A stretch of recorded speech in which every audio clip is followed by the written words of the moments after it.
फरमाते हैं कि मैं ना मजदूर लेने गया, बगदाद के चौक में मजदूर बैठे होते थे। तो मेरी उन मजदूरों में से ना एक नौजवान बच्चे पे नजर पड़ी। बड़ा कमजोर सा वजूद था, लेकिन चेहरे पर इबादत का निशान था। माथा बताता था कि नमाज का बड़ा ख्याल रखता है। मैं उसके करीब गया।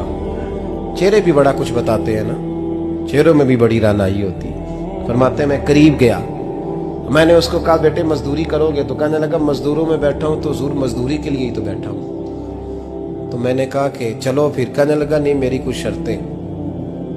मैंने कहा बताओ। कहने लगा पहली शर्त यह है कि लोग 4 दिनार दिहाड़ी लेते हैं, मैं 3 दिनार लूंगा। मैंने कहा यार बे तो बड़ी बेहतरीन है, बाकी भी इस तरह की रख ले। उसने कहा हुजूर दूसरी शर्त यह है कि मैं आपकी मुकम्मल बात मानूंगा, लेकिन जब अजान हो जाएगी फिर आपकी नहीं सुनूंगा। तीसरी बात उसने ये की कि हुजूर मैं आपके घर में काम करूंगा पर आपके किसी सवाल का जवाब नहीं दूंगा। कहते मैंने कहा यार तू बड़ा अजीब है, शर्तें तो मालिकों की होती हैं। कहने लगा जी बहरहाल मैं शर्तें लगा के जाता हूँ। फरमाते मैं उसे घर ले आया। काम मैंने उसको बताया तो जो काम मजदूर सारे दिन में करता है ना, उसने 2 घंटे में कर दिया। हमारे मजदूर सिगरेट पीने में भी तो आधा घंटा लगाते हैं, वो चाय पीने जाएं तो पौना घंटा। वहां उनको भी तो दयानतदारी करनी चाहिए कि नहीं करनी चाहिए? मुआहदा किया है ना जी, तो पूरा उतरना चाहिए ना। कहते 2 घंटे में। अब काम जब बंदा शुरू कराता है तो काम और निकल आता है। कहते काम मैंने उसको और बता दिया, वो करने लगा। उसने मिट्टी निकाल के रखी थी बाहर रास्ते में, तो अजान हो गई जोर की। उसने वहीं कुदाल छोड़ी कही और चलने लगा। तो मेरा बेटा कहने लगा इसको जरा बराबर कर दो। कहने लगे चुप कर जा, तेरे बाप से बात हुई थी, जब अजान होती है तो मैं किसी और की नहीं सुनता, सिर्फ अल्लाह रसूल की सुनता हूँ। कहते मस्जिद चला गया, नमाज पढ़ के आया तो दोपहर का वक्त था। मेरी बीबी कहने लगी इसको को खाना खा ले। कहते हमने कहा खाना खा लो। तो कहने लगा मैंने रोजा रखा, रमजान भी नहीं था, नफली रोजा रखा।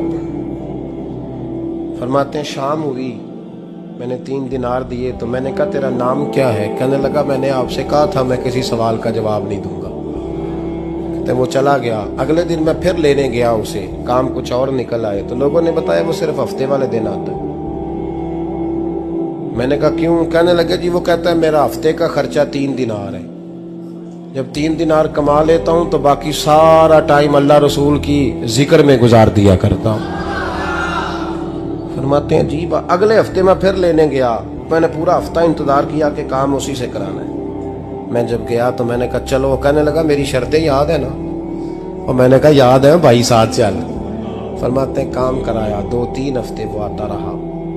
एक हफ्ते में गया तो लोगों ने कहा हुजूर आज नहीं आया। क्यों? कहने लगे बीमार हो गए। कहाँ घर है? कहने लगे बगदाद के कब्रिस्तान के पीछे जो कच्ची आबादी है उसमें रहता है। फरमाते मैं गया, दरवाजे पे दस्तक दी तो कहने लगा हुजूर आप हैं? दरवाजा खोला है, आ जाइए। फरमाते हैं मैं अंदर गया तो मैंने कहा तुम्हें कैसे पता चला मैं आया हूँ?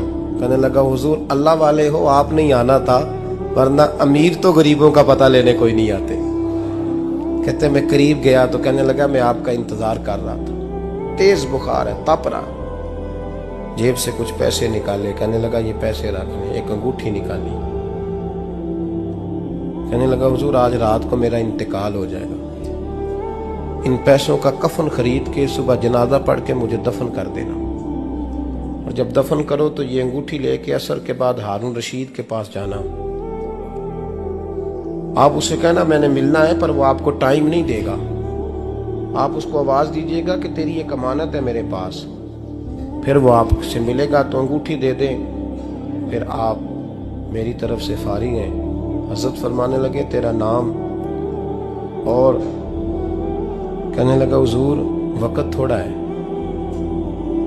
आज रात मैंने जाना है, बड़ी लंबी माफी मांगनी है रब करीम से, अगर मुनासिब समझे तो मुझे अपने रब से तन्हाई कर दे। फरमाते हैं मैं आ गया, पर उसकी बातों ने मुझे सारी रात सोने नहीं दिया। फरमाते हैं सुबह बड़ी मुश्किल से सूरज निकला, मैं गया दरवाजे पे हाथ रखा तो दरवाजा खुला हुआ था। अंदर दाखिल हुआ तो खुशबुएं मेरा इस्तकबाल कर रही थी। जब चेहरे से कपड़ा हटाया तो उसका तो इंतकाल हो चुका।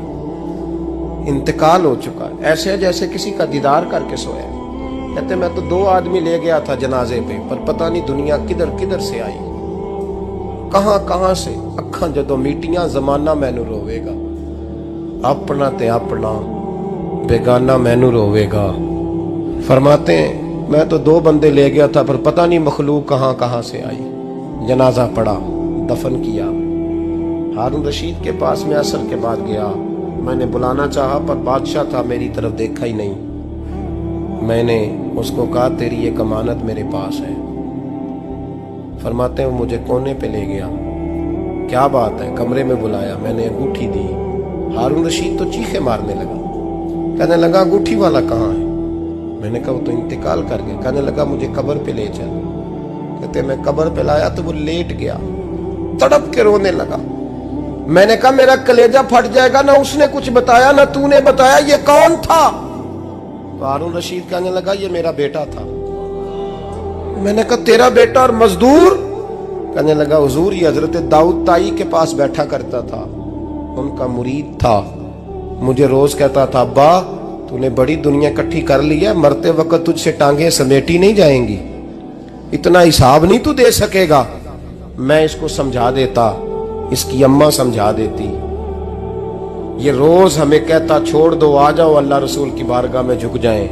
हम समझ। एक दिन ये चला गया, कहने लगा फिर तुम्हारा रास्ता और है और मेरा रास्ता और है। ये सोने की अंगूठी गलती से इसके पास रह गई, गलती से हीरे की अंगूठी चली गई। कहने लगा देखो मेरे बेटे ने आज वो भी वापस कर दी है। फिर तड़प के कहने लगा हारून रशीद था तो ये मेरा बेटा, पर मेरा मुर्शद निकला, मेरा पीर निकला। भाई जिंदगी तो बड़ी थोड़ी है ना। बाबा साहब ने कहा था उठ फरीदा सुते आओ, और दाढ़ी आ गया पूर, अग्गा नेड़े आ गया, पिछा रह गया दूर। उठ फरीदा सुते आ, खलकत वेखन जा, मते कोई मिल जाई बख्शिया ते तू ही बख्शिया जा। उठ फरीदा सुते आ, झाड़ू दे मसीत, तू सुते रब जागदा, तेरी डाडे नाल परीत। मेरा रब हमें भी अपनी बारगाह में